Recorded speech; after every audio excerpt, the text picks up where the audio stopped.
We should regularly wash our hands with soap and water and avoid touching our face with our hands.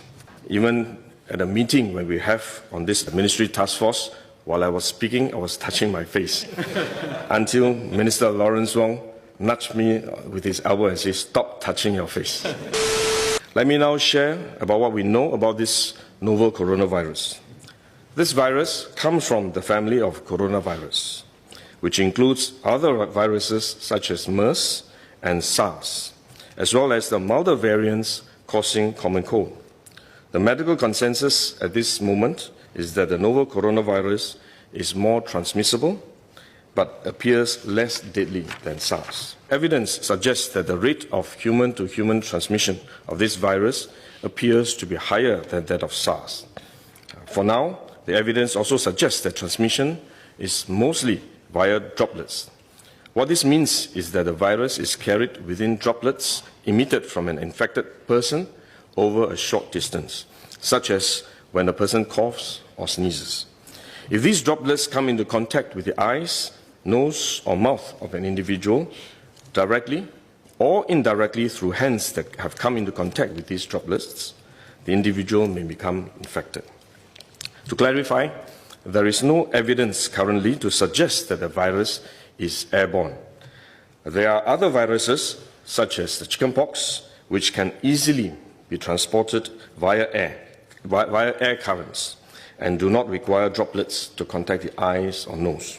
The novel coronavirus is not in this category of viruses. The novel coronavirus could also transmit through surface contact. Let me explain. When a person sneezes or coughs, the droplets fall onto the surfaces of tables and chairs, and the virus may remain alive for up to a few days. When someone else touches the surfaces of these tables and chairs, the virus can be transferred to his hands, and if he then rubs his eyes or nose without washing his hands, he may become infected. So we should wash our hands. This is also why we only quarantine the close contacts of confirmed cases. For more transient contacts, such as individuals that the confirmed cases may have walked past in malls or hotels, the risk of transmission is low. For coronavirus generally, the person is most infectious when he is displaying symptoms, or what you call symptomatic. And this is likely to be the case for the novel coronavirus as well. There is evidence of limited spread from a person without symptoms during the incubation period. However, this form of transmission may be uncommon and has so far involved isolated cases only. At this point, the evidence still points towards higher transmissibility when the person is displaying symptoms. As such, medical professionals, both overseas and in Singapore, have advised that the most effective way that we can protect ourselves is to practice good personal hygiene. We should regularly wash our hands with soap and water and avoid touching our face with our hands. These may sound simple, but actually they are very difficult to do because all of us touch our face all the time. Even at a meeting when we have on this ministry task force, while I was speaking, I was touching my face until Minister Lawrence Wong nudged me with his elbow and said, "Stop touching your face."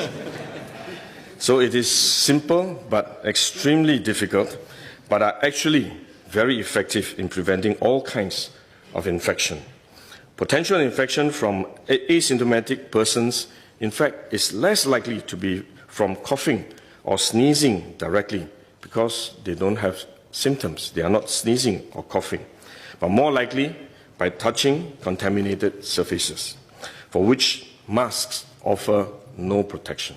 Wearing a mask when we are well often gives us a false sense of security instead, and we are more likely to touch our faces when we constantly adjust our masks, which is one way the disease spreads.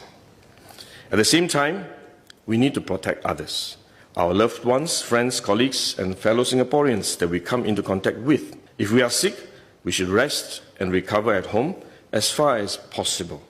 If we do need to go out to see a doctor, for example, we should wear a surgical mask to protect others. So this is when mask is needed, when we are unwell and have to go out.